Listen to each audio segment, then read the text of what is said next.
नमस्कार। Peptic time Madhya Pradesh से समाचार देख रहे हैं आप और मैं हूं अंकुर यादव। पेप्टिक पॉडकास्ट में आज एक बहुत बड़ा सौभाग्य हमारे लिए बना है। हमारे बीच मौजूद हैं पद्मश्री प्रहलाद सिंह टिपानिया जी। हमने बचपन में कबीर के पद सुने थे। कबीर की उन पदों को परीक्षा में अंक अर्जित करने का एक माध्यम माना था, लेकिन धीरे धीरे जब बड़े हुए तो जाना कि कबीर दो लाइनों में ही क्या लिख देते थे।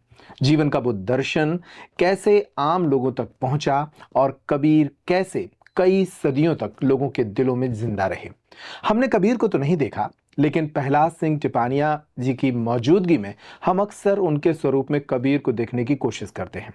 प्रहलाद सिंह टिपानिया पद्मश्री हुए, लेकिन इसके पहले उनकी यात्रा एक शिक्षक के तौर पर शुरू हुई थी।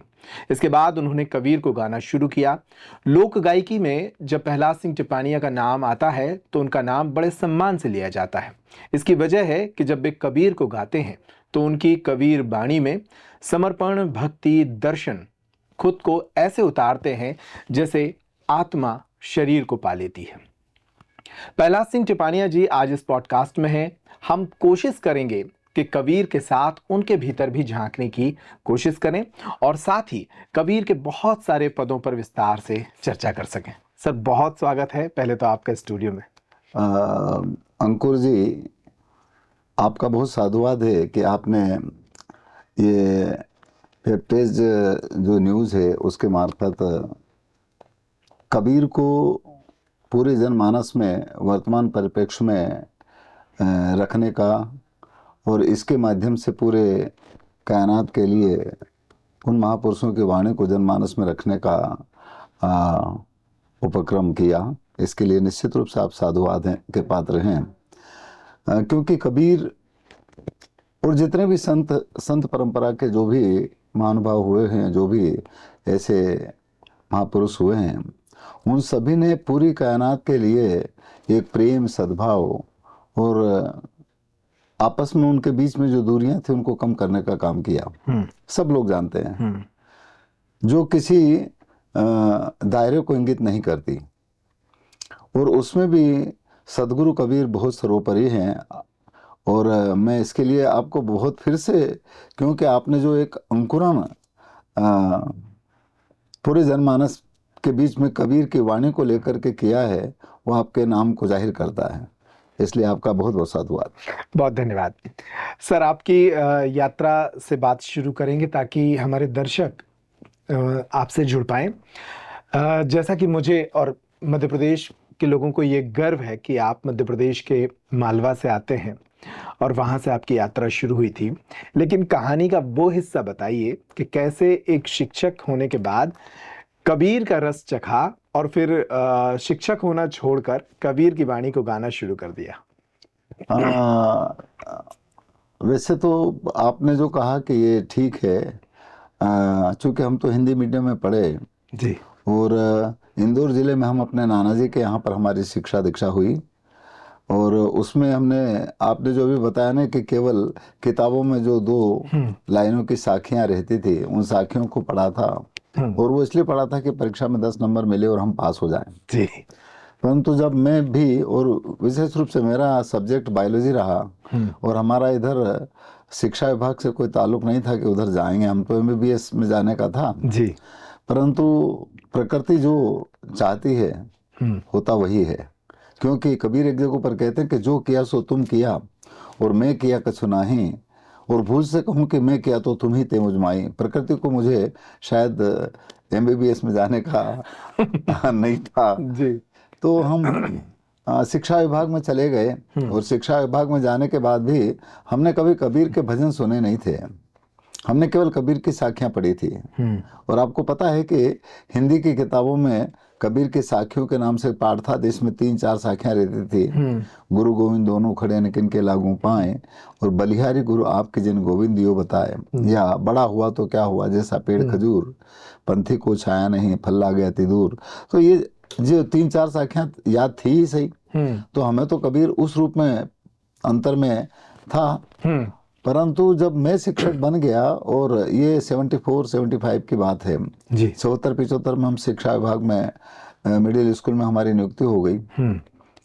तब तक भी हमें केवल हमें ये भी पता नहीं था कि कबीर के भजन है, क्योंकि हमने कबीर के भजन नहीं सुने थे। और भजन तो सुने हैं, मीरा के भी भजन सुने, राम जी के भी भजन सुने, कृष्ण के भी भजन सुने, रहीम के भी, क्योंकि किताबों में हैं, किताबों में मीरा के भजन हैं, पर किताबों में कभी भी कबीर की साखियों के अलावा कोई भजन नहीं देखा हमने। हाँ हाँ जी। तो एक दिन क्या हुआ, ये सन 77 के आखिरी की बात है कि एक दिन पूर्णिमा के दिन मैं मिडिल स्कूल काठ बड़ौदा में रहा, और ये उज्जैन जिले का गांव है, और हमारे और देवास जिले के बीच में एक नदी है, काली सिंध नदी, तो उस पार देवास जिला आता है। तो वहाँ पर एक भीमपुरी महाराज थे गोरखेड़ी में, उनके यहाँ पर हर पूर्णिमा को और अमावस्या को भजन वो करते थे। तो एक पूर्णिमा को हमको भी बुलाया, तो हम चले गए सुनने।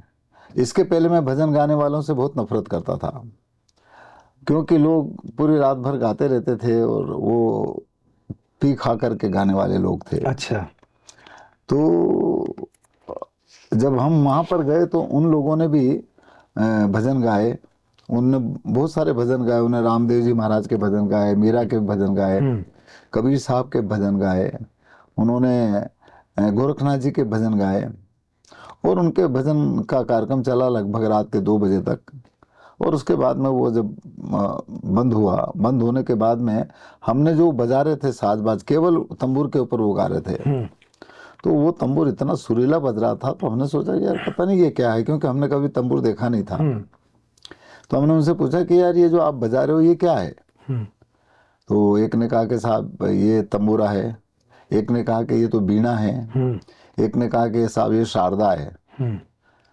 फिर हमने उसको उठा करके भी देखा, क्योंकि वो बड़ा था, तो हमने सोचा पता नहीं कितना वजन है। तो बिल्कुल हल्का फुल्का था, परंतु उसकी आवाज़ बहुत ही सुरीली थी और वो मुझे टच कर गई। अच्छा। फिर उन्होंने गाने के बाद में वो जो गा रहे थे, तो उसमें उन्होंने जो कबीर के जब भजन गाए, तो मैंने उनसे पूछा कि यार तुमने जो कबीर के भजन गाए ये किताबों में तो है ही नहीं, ये कहाँ है? किताबों में तो ये है। झट हमने 2-3 साखी पढ़ दी, तो बोले कि साहब ये किताबों में है कि नहीं है ये हमारे मालूम नहीं है। और वो जो गाने वाले लोग थे वो पढ़े लिखे लोग नहीं थे। हाँ, वो मौखिक परंपरा से मौखिक परंपरा और वाचिक परंपरा से एक पीढ़ी से दूसरी पीढ़ी तक, और जो जनमानस में गाते हैं वो उनको याद था। तो उन्होंने कहा कि साहब ये किताब में है कि नहीं है ये हमको नहीं पता, पर हमारे पूर्वज जो गाते आ रहे हैं या लोक में जो गाते हैं उनसे हमने सुना है, और ये किताब में है कि नहीं ये हमें मालूम नहीं है। हमने सोचा कि यार आज कबीर के जो पद हैं, ठीक है बात वहाँ आई गई हो गई, हम भी चले गए। हमने फिर उनसे कहा कि यार ये हम तंबूर सीखना चाहते हैं। बोले ठीक है साहब। तो मैं फिर तंबूर सीखने की वजह से मैं उस गांव चला गया, गोरखेड़ी। अच्छा।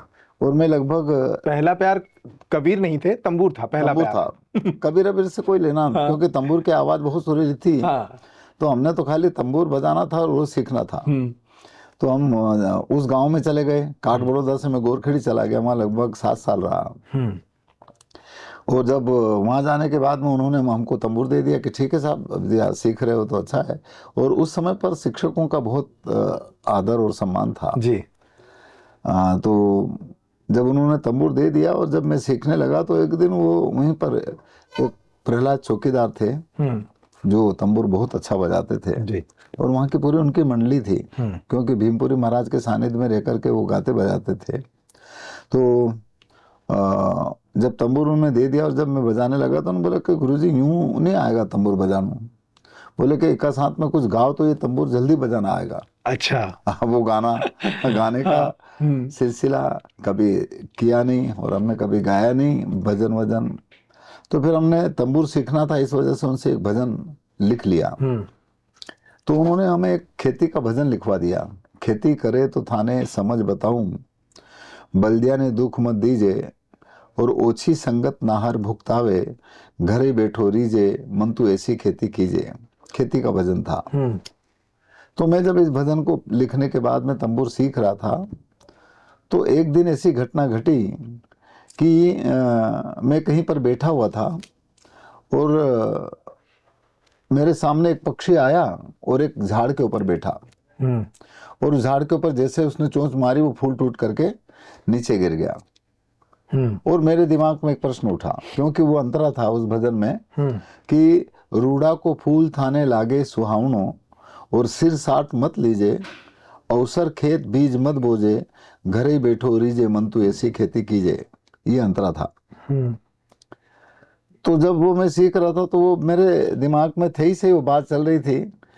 तो मैंने जैसे जुन्ने वो पक्षी आया और उसने चोंच मारी, फूल टूट करके नीचे गिरा, तो मेरे को मन में एक प्रश्न उठा खुद के लिए कि यार क्या कबीर ने इसको देख करके कहा होगा कि रूड़ा जानते ना, रूड़ा ने एक सेमल का फूल रहता ना, जी। गुलाबी सुर हाँ। फूल जिसमें कॉटन सिल्क, जी। वो पौधा था वो। हाँ।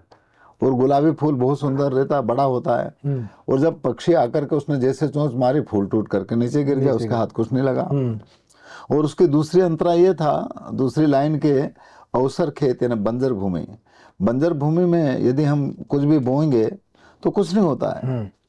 तब मेरे मन में एकदम ये प्रश्न उठा कि यार बात तो दोनों सही है, कि फूल की सुंदरता को देख करके वो पक्षी जब उसका रस पीने या उसको हासिल करने के लिए आया तो उसके हाथ कुछ नहीं लगा।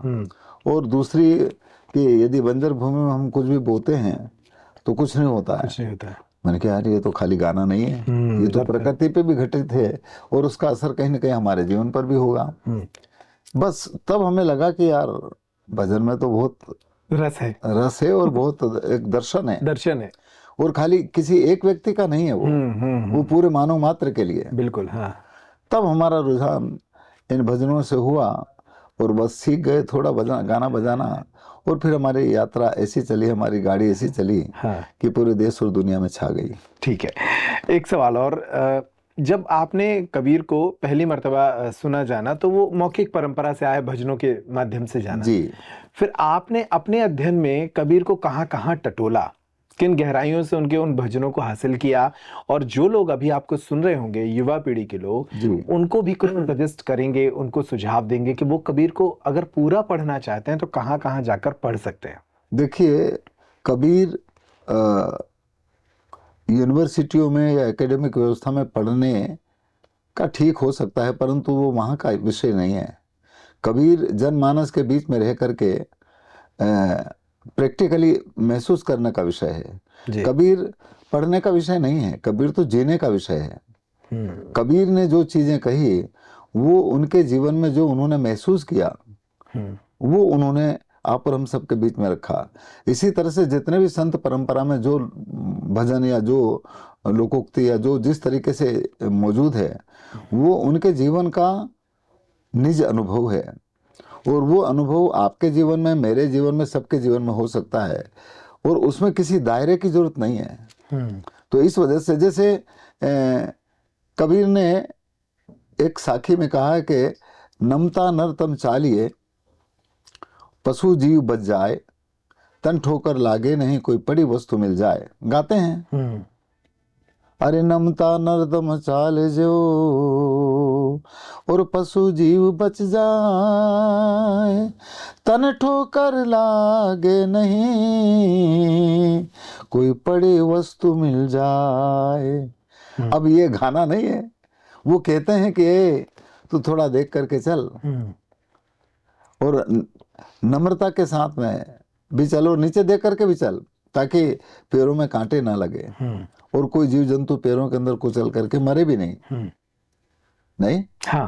और ठोकर भी नहीं लगेगी, और यदि कोई वस्तु नीचे पड़ी हुई होगी तो वो भी तुझे मिल जाएगी। तो इस तरह से उनकी हर साखियों में, उनके हर भजनों में एक प्रत्यक्षानुभूति है जिसमें कोई जाति की, कोई धर्म की, कोई मजहब की, कोई पंथ या संप्रदाय की का दायरा नहीं है। तो इस वजह से कबीर और संतों की वाणी मैंने बहुत में गया, और रात में हम भजनों के कार्यक्रमों में जाते थे जहाँ लोग गाते थे। हमारे समय पर, उस समय पर जब मेरे जीवन में ये शुरुआत हुई, उस समय पर केवल पूरे क्षेत्र में, मालवा में मुश्किल से 5, 7, 10 मंडलियां होगी।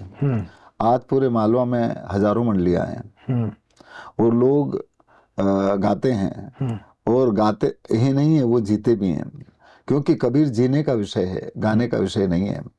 और कबीर और संत वो हैं जो हमेशा सबको मिलाने का काम करते हैं।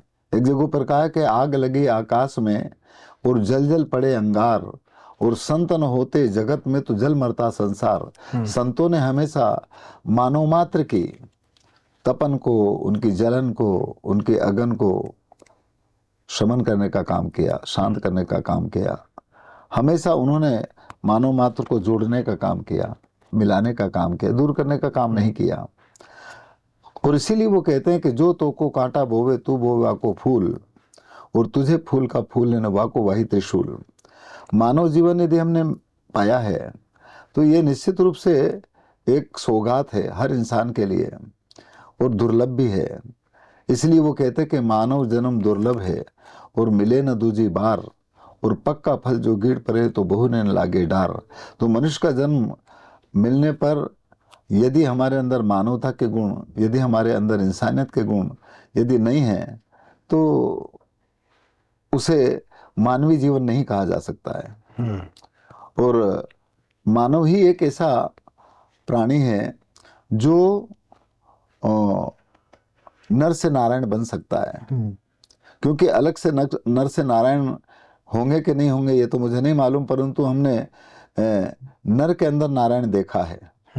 यह हर इंसान, नारायण का मतलब होता वो ईश्वर, वो सदगुरु जो सबके खैरियत चाहता है, वो सदगुरु जिसका पूरी कायनात के साथ समान व्यवहार होता है, वो नारायण का है। क्योंकि परमात्मा किसी के साथ छल कपट नहीं करता, परमात्मा किसी के साथ में द्वेषता नहीं रखता, उसका बिहेवियर या उसका व्यवहार पूरी दुनिया के साथ में एक जैसा होता है, सब लोग जानते हैं। तो इस वजह से मनुष्य का जन्म यदि मिला है तो हम केवल खा करके और सो करके इसको बर्बाद ना करें।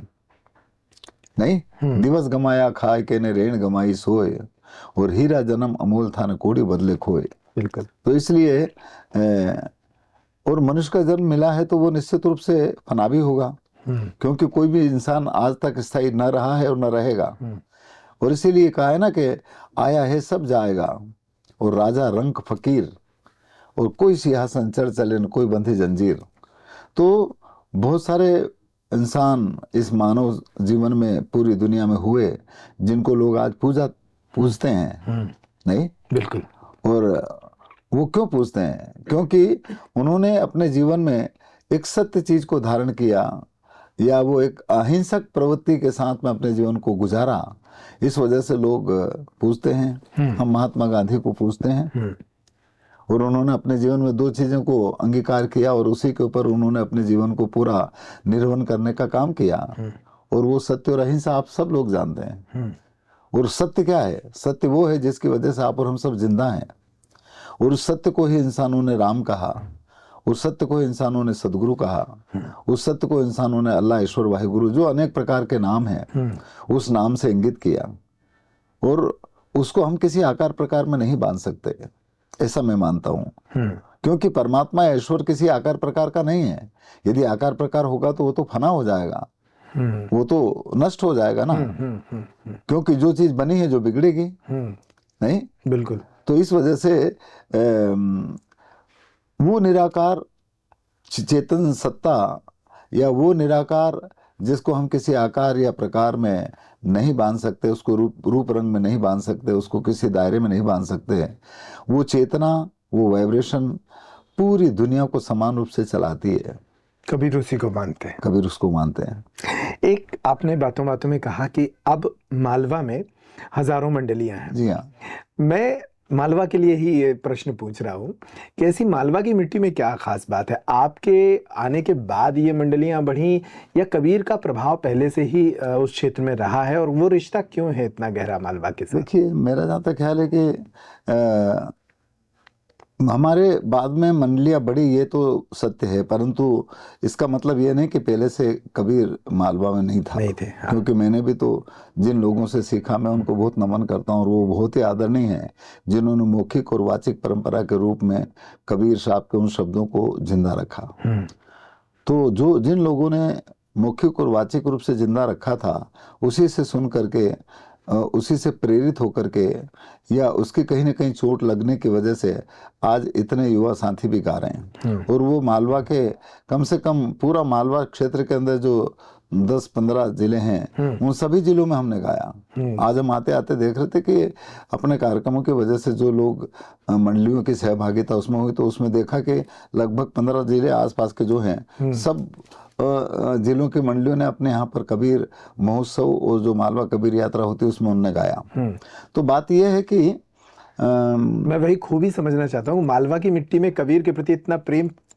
देखिए, मेरा जहाँ तक ख्याल है कि कबीर हो सकता है कहीं ना कहीं निकले होंगे, हाँ क्योंकि कबीर की जन्मस्थली और कर्मभूमि तो बनारस रही जी और बनारस के बाद में कबीर का एक कबीर वड के रूप में गुजरात में है, जी नहीं, भरूच के अंदर, जी जिसको कबीर वट ही कहा गया। और वो शायद ऐसा है कि उनके चरणों की पानी वहाँ के तत्व और जीवा ने डाला और वो सूखी डाली हरी हो गई और इस तरह की हाँ कहानी है। जी परंतु वो बड़ कबीर बड़ के नाम से आज भी मौजूद है। जी तो हो सकता है वो निकले होंगे। तो जहाँ जहाँ पर संतों के चरण पड़ते हैं वो भूमि अपने आप में एक विशेष तरह की खुशबू पूरे जनमानस को देती है। और वो खुशबू है उनकी वाणी, वो खुशबू है उनकी अंतर की यात्रा की चेतना। और इंसान की चेतना कभी भी नष्ट नहीं होती, रूपांतरित होती है। हाँ, और वो इस प्रकृति के अंदर हमेशा रहती है। सवाल केवल है कि वो टच उसी को करती है जो उस लेवल पर आ जाता है, नहीं। तो इस वजह से कबीर साहब मालवा में काफी रचे बसे हैं और उसी की वजह से आज केवल अब मालवा में ही कबीर को नहीं गाया जा रहा है, अब तो दुनिया भर में गाया, पूरी दुनिया में गाया जा रहा है। और मुझे इसलिए भी इससे लगाव रहा क्योंकि इन भजनों की वजह से हमने जब पूरे आसपास के जो क्षेत्र है वहाँ पर जब गाते थे और गाया, तो उसकी वजह से ऐसे आपराधिक प्रवृत्ति जिनको लोग मानते हैं उन समाज के लोगों में बहुत आमूलचूल परिवर्तन हुआ। हमारे उस क्षेत्र में जैसे कंजर समाज के हैं, आदिवासी ट्राइबल है, जो खान पीन करते हैं, हो सकता है कहीं ना कहीं अपराध भी करते हैं, परंतु जो लोग इस सत्संग से और जो भजनों के साथ में जुड़ गए उनमें आज ऐसे हैं जो शराब पीना या खान पान करना ये तो दूर की बात है, परंतु आज तक वो बीड़ी सिगरेट तक नहीं पीते हैं, चाय तक नहीं पीते, ऐसे लोग भी बन गए। तो ये बदलाव उनके अंदर कबीर की वाणी के साथ हुआ, संतों की वाणी की वजह से हुआ। इस वजह से संतों की वाणी के मार्फत इस पूरी दुनिया में बहुत बड़ा परिवर्तन किया जा सकता है और वो अंतर का परिवर्तन होता है, अंतर से परिवर्तन होता है, बाहर से नहीं। बिल्कुल, उस पर बात करेंगे। अभी बहुत सारी बातें कबीर के दर्शन पर करना है। कबीर के आपके जीवन में आने के बाद उनका दर्शन और उनके दर्शन के साथ एक आचरण आपके भीतर आया है, वो दुनिया को दिख रहा है। इसके अलावा और जीवन में कबीर के माध्यम से क्या क्या अर्जित कर लिया? पद्मश्री तो सरकार ने दिया ही, कितने देशों की यात्रा कर ली, कहाँ कहाँ कबीर की वाणी को पहुंचा दिया, और परिवार के लिए, अपने क्षेत्र के लिए क्या क्या अर्जित किया जिसका संतोष आज होता है? देखिए, इस तरह की कबीर के साथ या संतों की वाणी के साथ जुड़ने की वजह से हमारा गांव, एक छोटा सा गांव है उज्जैन जिले में जी, लुनिया खेड़ी करके उस गांव का नाम है। वहाँ पर मैं रहता हूँ अभी भी जी। और वहाँ पर फिर कबीर स्मारक के लिए हमें सरकार के द्वारा छोटी सी भूमि मिली है जी, जहाँ पर प्रतिवर्ष कबीर महोत्सव और मालवा कबीर यात्रा ये 2010 से शुरू हुई जो आज तक चल रही है। और इसके पहले 97 से बड़े रूप में कबीर का महोत्सव शुरू हुआ था जो हम वहीं पर करते थे और एक प्रोसेसन के रूप में शाजापुर में मक्सी में निकालते थे। परंतु इसकी वजह से हमारे क्षेत्र में लोगों की श्रद्धा कबीर और संतों की वाणी के प्रति बढ़ी, क्योंकि कोई कार्यक्रम करते हैं तो स्वाभाविक रूप से सब आते हैं और इस वजह से वहाँ पर अनेक प्रकार के जो एक दूसरे के बीच में दूरियों जैसा रहता था वो भी कम हुआ। जहाँ पर किसी जाति का, धर्म का नहीं, सब लोग आते हैं, सुनते हैं, गाते हैं। तो एक तो ये परिवर्तन हुआ। दूसरी बात ये है कि कबीर और संतों की वाणी, जब अलग अलग तरह के संतों की वाणी भी जब हमें सुनने को मिली तो हमें ये लगा कि जितने भी संत या जितने भी ऐसे महापुरुष हुए हैं जिनकी वाणी लोक में रचित बसित है मौखिक में, वो आखिरी में जाकर के देखें तो वो सब एक ही बात को इंगित करते हैं। वहां पर किसी तरह का अलग अलग भेद नहीं है। जबकि लोगों ने, ठीक है, उस राह की वजह से उसको पंथ नाम दे दिया, एक संप्रदाय बन गया वो। परंतु जहाँ पर मुझे लगता है कि साहिब जहाँ दायरा बनता है ना, वहाँ पर फिर दूरियां बढ़ने लगती है, क्योंकि बाउंड्री जो है वो तो इंसान के बीच में दूरी पैदा करेगी। बिल्कुल। तो मैं ये मानता हूँ कि मौखिक परंपराओं को या जो भी संत है उनको हम, उनकी वाणी को हम खुद अपने ऊपर घटित करके देखें, जो इंसान के भ्रम को, जो इंसान के नासमझी को दूर करता है। और इसीलिए कबीर साहब के विचारधारा में या उस पंथ या संप्रदाय के लोग जो हैं वो बंदगी करते हैं। जैसे अपन नमस्कार करते हैं ना, कोई राम राम करता है, नमस्कार करता है, जय जय श्री कृष्ण करता है, वालेकुम सलाम करता है, जो भी, ये केवल एक इबादत का जरिया है जो शब्द के रूप में हम अपन अभिव्यक्त करते हैं। उसमें साहिब बंदगी करते हैं, और साहिब बंदगी करते हैं तो हमने भी करी, और वो इस तरह से करी कि मैं आपकी आंखों में देखूं और आप मेरी आंखों में देखें, और इसे 3 बार करते हैं। तो हमने बहुत समय तक ये किया सब कुछ, परंतु जब हम भी मेहंद बन गए और हमारे साथ में जब करी हो, तो उस दिन मुझे समझ में आया कि जब वो गौर से देख रहे थे और मैंने जब उनकी आंखों में देखा तो उनके आंखों में ही दिखा, और जब आप मेरी आंखों में देखोगे तो आपको आपका स्वरूप दिखेगा, और आपके आंखों में मुझे मेरा स्वरूप दिख रहा है। हाँ। तो कबीर इतनी बारीकी से कहते हैं कि इसमें भी तू ही है, यानी आप में और मुझ में कोई फर्क नहीं है। और वो फर्क कौन सा? वो चेतना, वो सुप्रीम पावर जो आपको चला रहा है और मुझे चला रहा है, वो एक ही है, अलग अलग नहीं है। इसलिए आपने सुना होगा वो भजन, इनका भेद बता मेरे अवधू, अच्छी करने कर ले तू, और डाली फूल जगत के माई, जहाँ देखूंगा तू का तू नहीं। तो इस तरह से कबीर साहब के जो भजन हैं, उन भजनों की वजह से मैंने कंजर समाज के लोगों में, ट्राइबल एरिया में जब खूब गाए तो उनके जीवन में बदलाव आया। तो मुझे ये लगा कि ये एक ऐसा जरिया है जिसके मार्फत हम मानव जीवन की सोच और दृष्टि को एक नकारात्मक से सकारात्मक में बदल सकते हैं, और ये बदलाव उनके अपने अंतर से होता है। तो इसलिए संतों की वाणी को हम किसी मजहब या दायरे में यदि बांधेंगे तो दूरियां पैदा होगी, ऐसा मुझे लगा।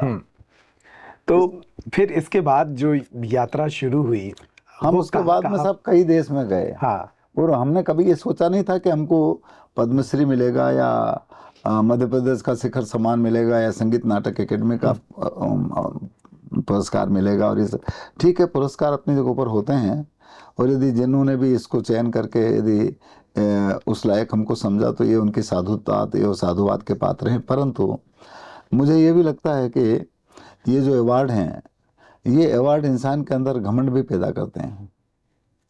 मैं अपने लिए तो मानता हूँ, क्योंकि अवार्ड मिलने के बाद में इंसान के अंदर इतना गरूर होता है जो साधारण रूप से भी होता है। ईगो किसमें नहीं है? किसी के अंदर तन का है, किसी के अंदर धन का है, किसी के अंदर रूप का है, पद का है। ये सब चीजें ऐसी है जो इंसान के अंदर घमंड पैदा करती है। और घमंड जो पैदा होता है तो समझिएगा कि उसी दिन से उसके जीवन में उसका नीचे गिरना शुरू हो जाता है। एक जगह पर कहा है कि लेने को सतनाम है और देने को अन्नदान, और तिरने को आधीनता, डूबण को अभिमान। जहाँ अभिमान किसी किस्म का भी हुआ तो गिरना है। अभिमानी कुंजर भयान निसिल्ली ना भार, और ताको जमड़ा कूटे है जैसे लोहा घड़त लोहार। तो इस वजह से ये चीजें ऐसी है जो इंसान के अंदर एक अहम पैदा करती है, एक ईगो पैदा करती है, जो इंसान को अपने आप से भी दूर करती है और पूरे मानव मात्र से भी दूर करती है। तो इसलिए संतों की वाणी वो है जो इंसान को सहज बनाती है। वो किस्सा भी बताइए कि कबीर को गाने वाला इंसान जो पूरी दुनिया में परमात्मा की उसी चेतना को देख रहा है, जो अपने भीतर चेतना मौजूद है, उसके लोग दुश्मन भी हो जाते हैं, उस पर लोग हमला कर देते हैं। ऐसा कैसे हो सकता है? नहीं, देखिए, उन्होंने इस चीज को जाना ही नहीं साहब ने। हाँ। चोरों के संग चोरी करता, डाकुओं में भेड़ो तू, और चोरी करके तू भग जावे, पकड़ने वाला तू का तू। तो एक व्यक्ति चोरी करता है, अपराध करता है, एक व्यक्ति किसी की सेवा करता है, किसी के हित और हिफाजत करता है, व्यक्ति तो वही है, और उसके अंदर चलाने वाली चेतना तो एक ही है, चाहे वो चोर हो, चाहे साहूकार हो, चाहे कोई भी हो। सवाल केवल यह है कि उसकी दृष्टि कैसी है। क्योंकि ये पूरी दुनिया में दृष्टि का खेल है, और जिसकी जैसी दृष्टि होती है ना, उसकी वैसी ही सृष्टि बनती है। क्या किस्सा क्या हो गया था, क्यों लोग आप पर, आप जैसे व्यक्ति पर जो है हमला हो सकता है, या आपकी जान लेने की कोशिश कोई कर सकता है? देखिएगा, ये तो इसके कई कारण हो सकते होंगे। एक तो ये है कि जैसे अंकुर जी का आज बहुत अच्छा चल रहा है, तो यार मेरा कम क्यों चल रहा है, ईर्ष्या, या वो ईर्ष्या पैदा होगी। जबकि आप कर रहे हैं तो बहुत अच्छी बात है, मैं भी सोचूं कि मैं इससे भी और अच्छा करूं, नहीं, दृष्टि ऐसी होना चाहिए। पर इंसान की दृष्टि जो है वो अधिकतर जो पंच विषय है उनकी वजह से, मन की तरंगे जब पंच विषय की ओर जाती है तो इंसान के अंदर काम भी पैदा होगा, क्रोध भी पैदा होगा, लोभ भी पैदा होगा, मोह भी पैदा होगा, मत्सर भी पैदा होगा, सब ये चीजें होगी। और ये चीजें सब में, चाहे कोई भी हो, वो गृहस्थ हो, चाहे विरक्त हो, संत हो, जो महंत हो, चाहे जगत गुरु हो, जा जो अपने आप को जो अनेक तरह से जो बने बैठे हैं, उनमें भी सब में है, और वो कभी मिटेगी भी नहीं। सवाल केवल यह है कि उसको हम किस तरह से इस मानव जीवन के अंदर उसको क्रियान्वित कर रहे हैं। कबीर एक जगह पर कहते कि मारे मरे वो टरे नहीं टारे, और बिगड़े नहीं बिडारा, अति प्रपंची महादुखदाई, तीन लोक पचिहारा, जतन बिन बावरा रे मिर्गा ने खेत उजाड़ा। मन मृग यदि इधर आएगा तो वो निश्चित रूप से इन सभी विषयों में फंसेगा, चाहे कोई हो, और उनमें उनका भी दोष नहीं है। किनका? इन पंच विषयों का। भाई जैसे आंख का काम देखने का, तो अब वहां पर लिखा है पब्लिक नहीं, तो वो तो देखेगी, उसमें आंख का क्या दोष है, यदि आपने जो भी कुछ लिखा है। पर एक बात विचारने ये है कि आंख केवल देख सकती है कि अंकुर जी बैठे हैं, पर आंख ये नहीं जानते कि आप अंकुर जी हैं। आंख तो केवल देखने का काम किया, इसका निर्णय करने का काम तो और भी कुछ है ना, जो ये जानते हैं कि आप अंकुर जी हैं, या वहां लिखा है, या ये कैमरा है। तो इस वजह से ये सूरत और नीरत का खेल है साहिब, और इसी के मार्फत पूरे मानव समाज में लोग बहुत सारे सेवा भी करते हैं, और बहुत सारे आप जो कह रहे थे इस तरह का काम भी करते हैं। अच्छा, बहुत सारे देशों की यात्रा आपने की, कोई ऐसा देश जो आपकी स्मृति में रच बस गया हो, या वहाँ के कुछ किस्से जो आपको याद हो? खास तौर पर पाकिस्तान की जब यात्रा करने आप गए और वहाँ आपका कार्यक्रम हुआ, तो वहाँ की कुछ स्मृतियाँ जो सुनाना चाहे। देखिए, हम पाकिस्तान भी गए, कई देशों में गए, अमेरिका में बहुत गए। हमें अमेरिका में तो एक स्टेट नहीं बचा होगा, परंतु पाकिस्तान में जब हम गए थे तो उस समय पर हमारे मन में भी कुछ थोड़ा डर सा था, और कुछ भरा हुआ था कि हमारी एनिमी कंट्री है, दुश्मन देश माना जाता है कि यार वहाँ अपन सुनते हैं वहाँ तो बहुत खराब है, ऐसा है वैसा है। पर हम चले गए, हम लाहौर से कराची चले गए, और कराची में हम 7-8 दिन रहे, और वो एक 80 देश के लोग आए थे, वर्ल्ड सोशल फोरम का एक कार्यक्रम था, उसमें गए थे जी। तो हम कबीर को लेकर के गए थे। और कबीर जो प्रेम का संदेश देता है, कबीर जो जोड़ने का काम करता है, कबीर जो प्रत्यक्षानुभूति का, तो इस तरह के हमने कुछ भजन गाए। तो सभी लोगों ने अपने अपनी बात वहाँ अलग अलग तरह से कही, किसी ने लेक्चर दे करके कही, किसी ने चित्र बना करके जी। तो हो गया वो। और जब हम आने लगे थे तो हम एक दिन वहाँ रुके थे, तो वहाँ 8 दिन रुके, तो फिर हमने सोचा कि यार पाकिस्तान से कुछ लेना चाहिए। तो हम सुबह सुबह घूमने गए मार्केट में। तो जब वहाँ घूमने गए तो हमेशा वो दुकानदार जो भी था, हमने सोचा साल वाल ले लेंगे लोगों को देने के लिए, या कम से कम निशानी। तो उन्होंने कहा कि अरे अरे आइए आइए, आप इंडिया से हैं? तो मैंने कहा हाँ। फिर उन्होंने मेरे को बैठी है, और अरे बोले भारत और पाकिस्तान अलग अलग नहीं है, आप और हम सब एक हैं, हम भी वहीं थे, और ये तो सियासतों की वजह से ऐसा हो गया, और सब अपना अपना काम करते हैं और इस तरह का। और उन्होंने सुबह सुबह था तो उन्होंने सुबह नाश्ता बुलवाया, बोले नाश्ता करवाया, और उसके बाद में क्या कि ठीक है अब आप जाओ। तो हमसे रहा नहीं गया। मैंने कहा यार अपन तो सोचते थे कि यार यहाँ थोड़े खराब लोग हैं। फिर हमने रहा भी नहीं गया। मैंने कहा कि यार हम तो ऐसा सोच रहे थे कि बोले साहब ये सब कुछ ऐसा यहाँ है नहीं, सब लोग अपना अपना काम करते हैं और भाईचारे के साथ भी रहते हैं। हाँ। हो सकता कुछ जगहों, और कुछ लोग ऐसे हो अच्छे और बुरे लोग सभी जगह होते हैं। सब दूर होते हैं। और वो ऐसा नहीं है कि किसी एक जाति में ही अच्छे लोग हैं और हाँ। उसमें बुरे नहीं है, या एक जाति में बुरे लोग हैं उसमें अच्छे नहीं है। अच्छे नहीं है। मानव की प्रकृति और प्रवृत्ति में हर इंसान के अंदर नेगेटिविटी आ सकती है, मैं ये मानता हूँ, क्योंकि वो वातावरण और संगति या उस परिदृश्य को लेकर के भी अनेक प्रकार के काफी हाँ प्रभाव डालती हैं ये सब अपने आप बातें। में कुछ हो सकता है। तो इस वजह से हम ये नहीं कह सकते कि वो इंसान बुरा है, या ये जाति वाले खराब हैं, या ये धर्म को मानने वाले बुरे और हमारा धर्म अच्छा है और उनका धर्म बुरा है। ये सब हमारी छोटी मानसिकता और नासमझी का परिचायक है। दादा हम आगे बढ़ेंगे, लेकिन हमें लगता है कि आप हमारे बीच मौजूद हैं, तो हम आपसे तंबूर में एक भजन सुनना चाहेंगे। मेरा फेवरेट जो है वो बहुत सारे लोगों ने अभी सुन रखा है, पिछले 1-2 वर्षों से बहुत सोशल मीडिया पे लोग सुन रहे हैं। जरा हल्के गाड़ी हाँको। हमारी गाड़ी भी साहब उस भजन से चल रही है। एक हमारे कहने पर, हमारे आग्रह पर स्टूडियो में आप सुनाइए, तो हमारे सारे दर्शक भी उसको सुन लेंगे। इसको मैं थोड़ा ऐसी जगह बना देता हूँ जी। तो पर मुझे अंकुर जी, जब हम अमेरिका गए ना जी, तो मैं 2003 में पहली बार जब यूएसए गया था, हाँ। तो उसमें भारत सरकार के आईसीसीआर के मार्फत गए थे हम, जी, और स्पॉन्सर वही थे। हाँ।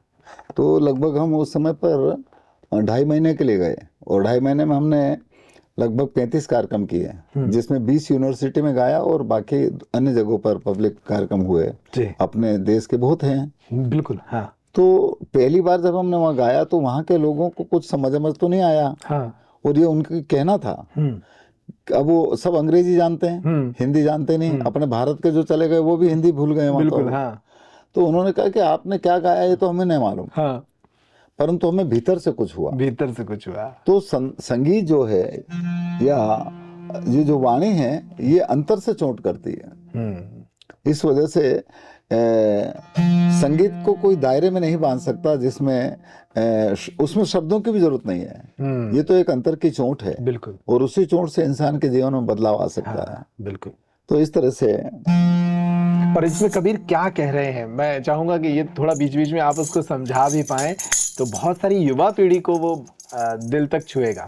हाँ, देखिए, कबीर ये कहते हैं कि हमारी करनी और कथनी में फर्क ना हो। हाँ।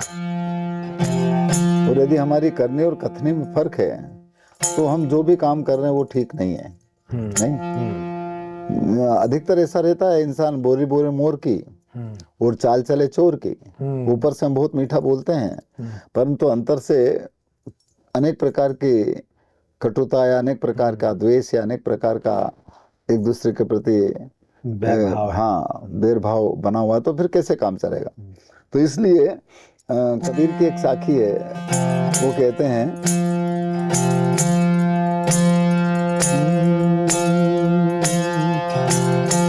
हे जी हृदय माही आरसी और मुख देखा नहीं जाए, अरे मुख तो तभी देखी है जब दिल की दुविधा जाए। हर इंसान के अंतर में एक वो हृदय रूपी दर्पण है, और दर्पण में यदि किसी तरह की कालिख लगी हुई हो और फिर उसमें हम अपना मुंह यदि देखें तो क्या दिखेगा। जब तक दर्पण को एकदम चकाचक और झकाझक ना हो तब तक हम अपने निस्वरूप को नहीं देख पाते हैं। तो उसी तरह से उस निस्वरूप रूपी परमात्मा को भी इंसान तभी देख पाएगा जब उसका हृदय रूपी दर्पण एकदम साफ हो, उसके ऊपर किसी प्रकार का आवरण नहीं हो। और आवरण किस किस्म के हैं, इस मानव समाज में तो बहुत आवरण है। आप तो ज्यादा दिन रात ये देखते हैं और लोगों को दिखा रहे हैं, जाति का है, धर्म का है, मजहब का है, स्त्री पुरुष का भी है, धर्मों का है। ये आवरण यदि निकल जाता है तब कहीं ना कहीं हमें वो निस्वरूप को हम देख पाएंगे। तो इसलिए ये शरीर रूपी गाड़ी के बारे में, जैसे अपने गाड़ी के बारे में बोला, तो ये गाड़ी भी, ये जो मानव जीवन है, इसी को एक प्रकार से सदगुरु कबीर कहते हैं कि ये मानव जीवन रूपी गाड़ी है। और ये गाड़ी तभी चलेगी जब इसमें राम है, जिस दिन राम इसमें से निकल गया तो चाहे दुनिया के जितने वेद और वेद को ले आओ या डॉक्टर को ले आओ और कितना भी इलाज कर लो, कोई फर्क नहीं पड़ेगा। नहीं, कुछ नहीं होना। और देखिएगा इस शरीर को अपन कितना सजाते हैं, संवारते हैं, नहीं, पर इसमें से केवल एक चीज निकलती है, हाँ, और वो है हमारी श्वास, और शरीर मिट्टी हो जाता है ना। और शरीर जब तक श्वास है, जब तक अपन उसमें शिवत्व कहते हैं, क्या शिवत्व है, जिसको शिवोहम कहा गया। पढ़े लिखे लोगों ने शिवोहम कहा, जो संतों ने उसको सोहम कहा। पढ़े लिखे लोगों ने ओम कहा और संतों ने उसको ओहम कहा। और ये ओम और शिवोहम लिखने की चीज नहीं है या बोलने की चीज नहीं है, महसूस करने की चीज है, और वो सब में है। इस वजह से शिव में से यदि ई हटा दें तो शव हो गया। छोटी की मात्रा यदि शिव में से हटा दें तो, और ई का मतलब ईश्वर होता है, ईश्वर होता है, और ईश्वर का मतलब ये स्वर होता है। ये स्वर यदि इस शरीर के अंदर से निकल जाए तो उसके बाद में दुनिया की किसी की ताकत है कि वो वापस उसको फूंक दे? नहीं। और फिर उसके बाद में इतना लाड प्यार और सजाते संवारते उस शरीर को, तुरंत कहते चलो चलो जल्दी करो जल्दी करो। नहीं, मिट्टी को मिट्टी के सुपुर्द कर दिया जाता है। बिल्कुल, हाँ। तो इस वजह से हम सबको चलाने वाली जो चेतना है वो कभी मरती नहीं है, वो अविनाशी है। राम परमात्मा ईश्वर अल्लाह कभी मरा नहीं, उसका कभी नाश नहीं होता है, और वो हमेशा शाश्वत है, जैसा है वैसा ही रहेगा। इस पिंड में है जब तक कैसा है, इस पिंड के पहले भी वो वैसा ही था, और ये पिंड नहीं रहेगा तब भी वैसा ही रहेगा। तो इस वजह से कबीर ने इसे गाड़ी माना है, हाँ, शरीर को गाड़ी माना। और इस वजह से कहते हैं कि माटी का सब बामण बनिया, माटी का सकल पसारा, और इस माटी में सबको मिलना कहें कबीर पुकारा। तो कबीर तो इतने तत्ववेता, इतने प्रत्यक्षानुभूति वाले, और उन्होंने लिखा लिखी की बात नहीं करी। वो लिखा लिखी के ऊपर बात नहीं करते, वो देखा देखी पर बात करते हैं। लिखा लिखी की है नहीं न देखा देखी बात, और दूल्हा दुल्हन मिल गए तो फीकी पड़ी बारात। तो इसलिए गाड़ी के अंदर चलाने वाले राम को, जो इस गाड़ी को थोड़ा जतन से चलाएं, और जतन से चलाने का मतलब ये है कि श्वास की हिफाजत करें। और जिसने इसमें जो एक परम तत्व है हमारी श्वास, उसको जिसने जान लिया, उसको जिसने हिफाजत से रखा, यही सच्ची आराधना है, यही सच्ची पूजा पाठ, यही सच्ची उस परवरदिगार या उस परमात्मा ईश्वर का साक्षात्कार है, और हर इंसान कर सकता है। तो कबीर इस भजन में वही सलाह दे। हाँ,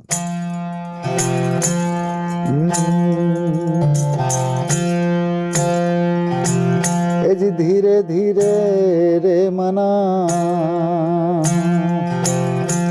और धीरे सब कुछ हो,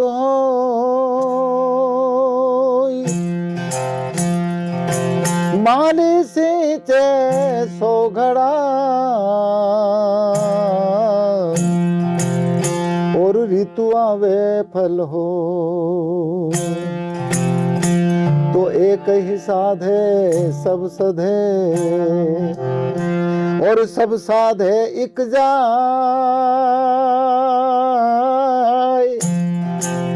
यदि माली सींचे मूल को, तो फूले फले अघाय। मूल को सींचने की बात करते हैं, और मूल हर इंसान के नाभि से जो श्वास पैदा होती है वो हमारा मूल तत्व है, और जो यहाँ पर आ गया ना वो हल्का भी बन जाएगा। सब जानते हैं कि ग्रेविटेशनल फोर्स में पृथ्वी के केंद्र बिंदु पर यदि हम चले जाएं तो फिर आपका भार, आपका ईगो सब खत्म हो जाता है। नहीं, तो हम इधर तो कभी आए नहीं, पता नहीं कहाँ कहाँ फंसे रहे। बिल्कुल, इसलिए कहा है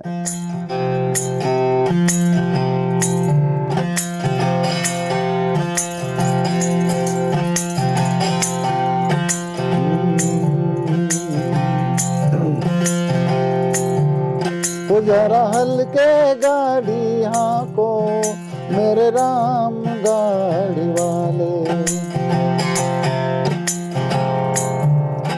जरा धीरे धीरे गाड़ी हाँको मेरे राम गाड़ी वाले।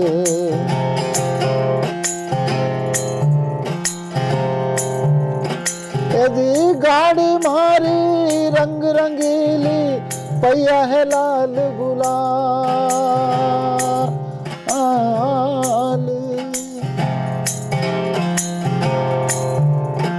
ए जी हाकण वाली छेल छबीली भाई बैठन वाला राम भैया हल्के गाड़ी हाको मेरे राम गाड़ी वाले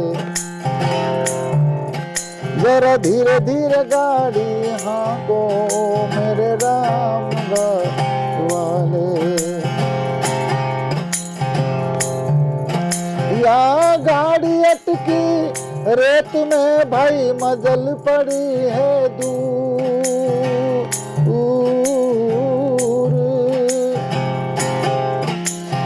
धर्मी धर्मी पार उतर जन पापी चकना चूर भैया हल्के गाड़ी हाको मेरे राम गाड़ी वाले जरा धीरे धीरे गाड़ी हाको मेरे राम गाड़ी वाले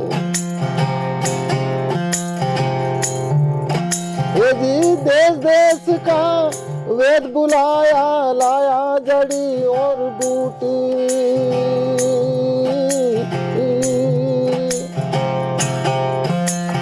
जड़ी बूटी तेरे काम न आई जब राम के घर की टूटी भैया हल्के गाड़ी हाको मेरे राम गाड़ी वाले जरा धीरे धीरे गाड़ी हाको मेरे राम गाड़ी वाले ये जी चार जना मिल मतो बनायो बांधी काठ की घोड़ी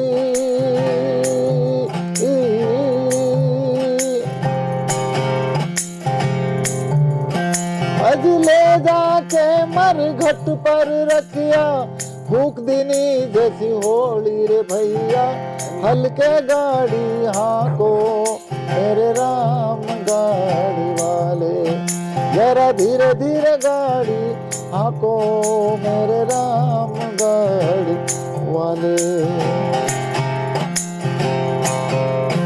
वहाँ बिलख बिलख कर तिरिया रोवे बिछड़ गई मेरी जोड़ी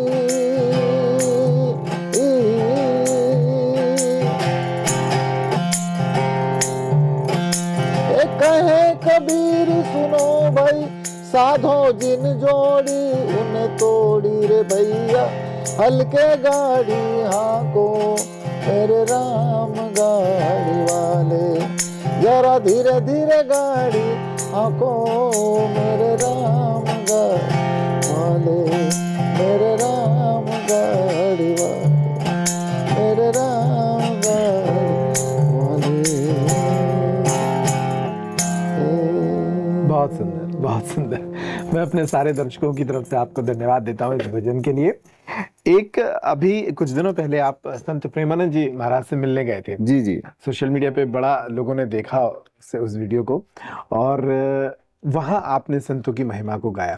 अगर कुछ पंक्तियां उस भजन की भी आप हमें सुना दें। हाँ, उसमें चूंकि हम तो प्रेमानंद महाराज वाकई उनका नाम यथा नाम तथा गुण है उनका सभी से उनकी ऐसी विषम परिस्थिति शरीर की है उसके बावजूद भी वो इतना आत्मीयता के साथ में मिलते हैं। हाँ।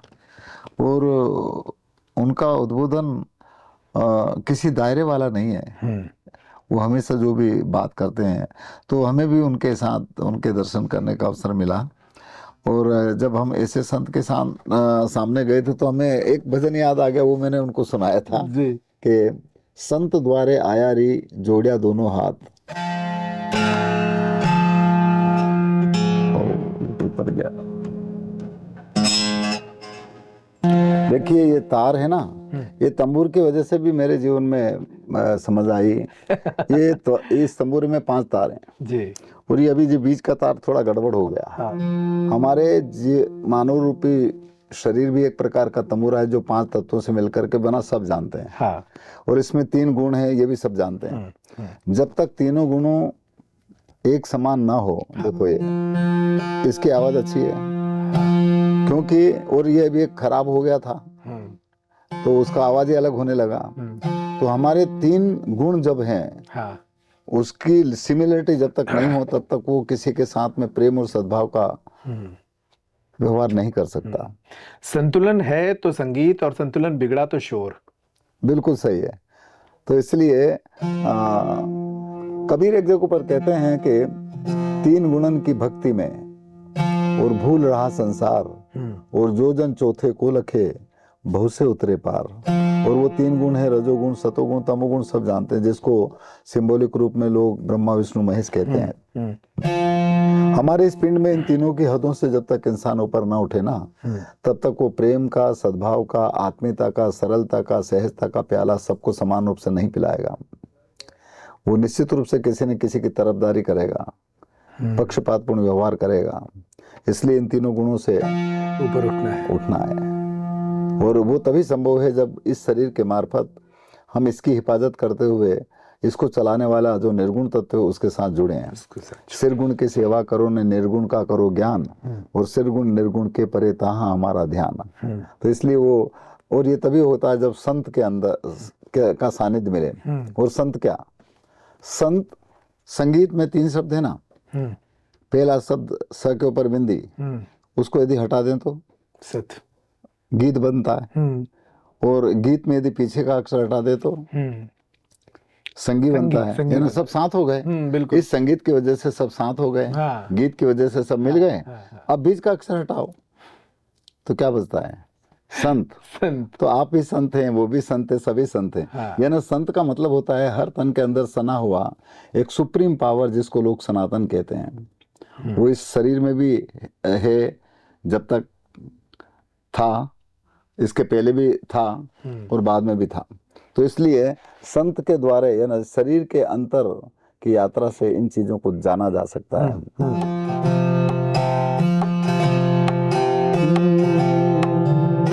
हर संत दुआरे आया रे, जोड़ा दोनों हाथ।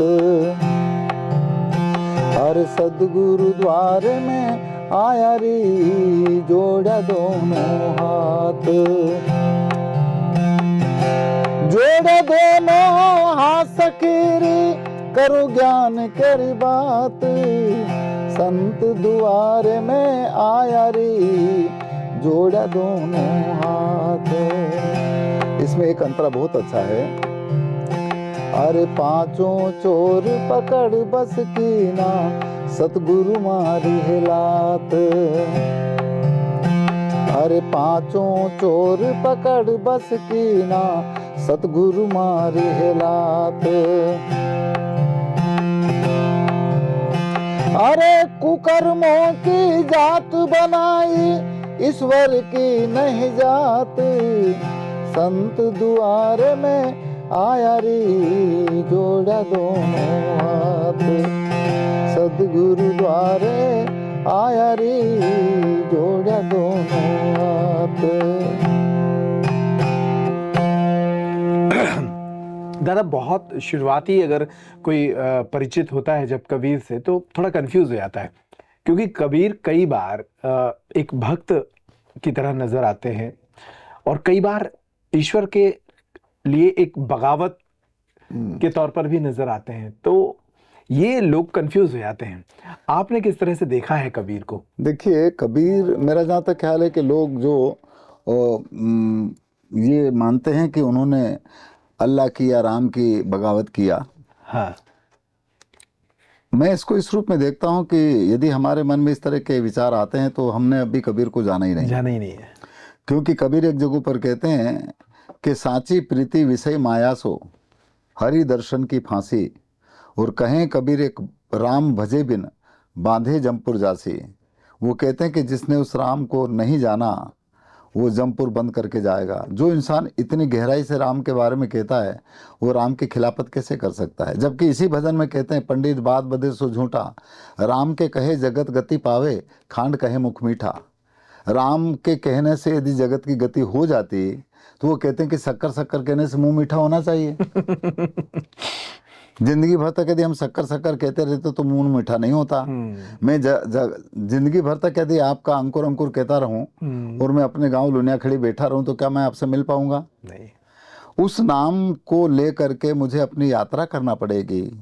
और यात्रा करते वक्त कितनी तकलीफें आती है वो सब तकलीफों को झेल करके यहाँ पर छतरपुर में आना पड़ेगा। और छतरपुर में आने के बाद भी फिर मुझे किसी ऐसे भेदिया से मिल करके जब मैं आपसे मिल गया, अब मुझे आपके नाम की जरूरत क्या है। राम शब्द वो है जो इंसान के जीवन में उसको एहसास करने का विषय है, कहने का विषय नहीं है। वो तो महसूस करने का विषय है। एक सवाल और जोड़ लेता हूं मैं जल्दी से। अभी एक बहस हुई देश में जावेद अख्तर और एक मौलवी शमाइल नदवी के बीच, और वो बहस इस पर थी कि ईश्वर है या नहीं। उस बहस के बड़े चर्चे इस देश में हुए। वो छोड़ दीजिए, मैं उससे एक जुड़ा एक सवाल आपसे पूछ रहा हूं कि कबीर का ईश्वर क्या है। कबीर का ईश्वर वो है जो सब में समाया हुआ है, और वो सब में समाया। कबीर का ईश्वर जो है, कबीर का जो ईश्वर है वही आपका ईश्वर है। वो कहते हैं मेरा पीऊ या मेरा यार या मेरा खसम कौन है, एक भजन है। अच्छा। हाँ, एक भजन में वो कहते हैं कि कर्ता कर्म से न्यारा, संतों कर्ता कर्म से न्यारा, आवे न जाए मरे नहीं जन्मे, ताका करो विचारा, संतों कर्ता कर्म से न्यारा। वो कहते हैं कि या में या उनमें, या में धरण गगन है सहसों, ताका करो विचारा, और अनहद नाद शब्द धुन जागे, सोई खसम है हमारा। वो कहते कि मेरा खसम, मेरा यार, मेरा ईश्वर, मेरा राम, मेरा परमात्मा वो है जो प्रत्येक घट के अंदर रमण करता है। रग रग में, वो कहते हैं रग रग में बोले राम जी, मेरा राम तो रग रग में बोल रहा है। वो किसी एक जाति में, किसी एक धर्म में, किसी एक पंथ संप्रदाय में, किसी एक व्यक्ति में नहीं। मैंने एक भजन में कहीं सुना था कि कबीर कहते हैं कि वो जो साहिब है वो चींटी के पैर में बंधी पायल भी सुन लेता है। फिर इतना तरल इंसान जो ईश्वर को इस रूप में देख रहा है, वो आज अगर होता जहां धर्म के नाम पर लोग मारे जा रहे हैं, या मॉब लिंचिंग होती है, या कोई बम ब्लास्ट कर देता है, इस जगह कबीर क्या कहते हैं? देखिए, ये जितना भी बम ब्लास्ट करना या और अनेक प्रकार की घटनाएं घटना, ये इंसान के संगति का प्रभाव भी हो सकता, मैं ऐसा मानता हूँ। क्योंकि संगत से गुण उपजे ने संगत से गुण जाए, और बांस फांस और मिश्री सब एक ही भाव बिकाए।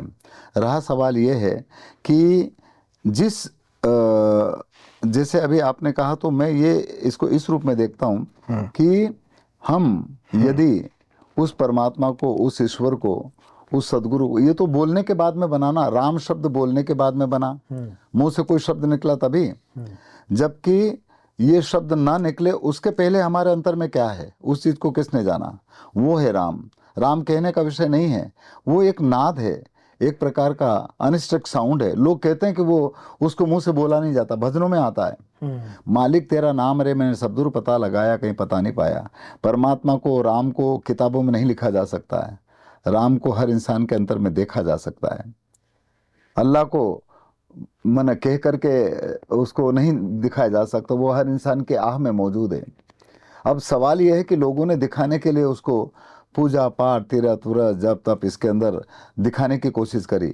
ये भी जहाँ तक है रिचुअल जो भी बनी होगी मुझे पता नहीं, परंतु इसको मैं इस रूप में भी देखता हूँ कि किसी मूर्ति के सामने जाकर के हम घंटी बजाते हैं, उसको लड्डू पेड़े चढ़ाते हैं, उसको जो भी कुछ करते हैं,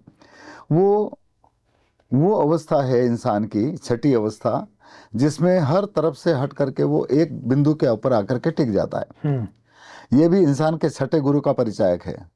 परंतु वो मूर्ति तब तक काम नहीं करेगी जब तक आपकी श्रद्धा और आस्था के मुताबिक जो हमारे उसके प्रति आस्था है, वो आस्था से वो मूर्ति वापस जब तक हमारे अपने अंतर में नहीं घुसे, तब तक आपकी साधना पक्की नहीं है। मैं इसको इस रूप में देखता हूँ। और जिस दिन हमारी श्रद्धा जिस मूर्ति से या जिस किसी से भी आकार प्रकार जो हमने बना रखे हैं, वो आकार प्रकार बनाए किसने? हमने ही तो बनाया नहीं, और हमने आकार प्रकार बनाए और हमें उससे मांग रहे हैं।